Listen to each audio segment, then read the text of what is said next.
શ્રાવણ માસના છેલ્લા સોમવારે અમાસના મેળામાં 1 લાખથી વધુ ભાવિકો ઉમટી પડશે। સોમવતી અમાસના ભવ્ય મેળાનું આયોજન મહાપ્રભુજીની બેઠક ગુપ્ત પ્રયાગ મુકામે યોજાશે તેમજ ઓલ ઇન્ડિયા સાધુ સમાજના પ્રમુખ મુક્તાનંદ બાપુએ પ્રેસ કોન્ફરન્સનું આયોજન કર્યું છે। મેળામાં સંતો મહંતો પણ ખાસ ઉપસ્થિત રહેશે।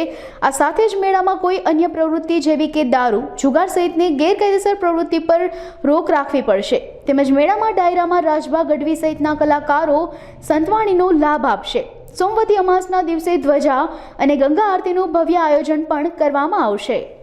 ઉના તાલુકાની સનાતન ધર્મ પ્રેમી જનતા જે છે એને ભાવભર્યું ગુપ્ત પ્રયાગ તીર્થ ઉપરથી આમંત્રણ પાઠવું છું। ગુપ્ત પ્રયાગ તીર્થ એ સ્કંદ પુરાણમાં ઉલ્લેખ છે અને પ્રાચીન તીર્થ છે અને આ તીર્થની અંદર દર વર્ષે જે છે શ્રાવણી અમાવસનો મેળો ભરાય છે। તો આ મેળાનું આયોજન આજ વખતે બહુ સુવ્યવસ્થિત રીતે પ્લાનિંગ કરી સમિતિ દ્વારા અને સંસ્થાના સંતો દ્વારા આયોજન કરવામાં આવ્યું છે। તો આપ બધા જ જે છે ધર્મપ્રેમી જનતા જે છે એ આ મેળાની અંદર વધારેમાં વધારે ભાઈઓ બહેનો બધા ભાગ લ્યો અને સનાતન સંસ્કૃતિને ઉજાગર કરો એવી અમે સૌને રજૂઆત કરીએ છીએ।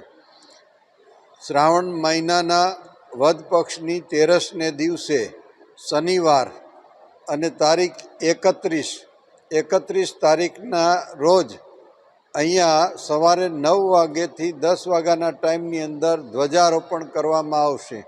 ત્યાર પછી સાંજના ટાઈમે 31 તારીખે ગંગા આરતી 7:30 વાગે સાંજે આરતીનો સમય, આરતીનો લાભ બધી જનતાએ લેવો। ત્યાર પછી તારીખ 1ને રોજ ભાઈ રાજભા ગઢવીની ટીમ સાથે સાહિત્યકાર જે છે રાજભા ગઢવી એની ટીમ ભજન ને લોક સાહિત્ય જે છે પીરસશે, લોક ડાયરો પણ છે।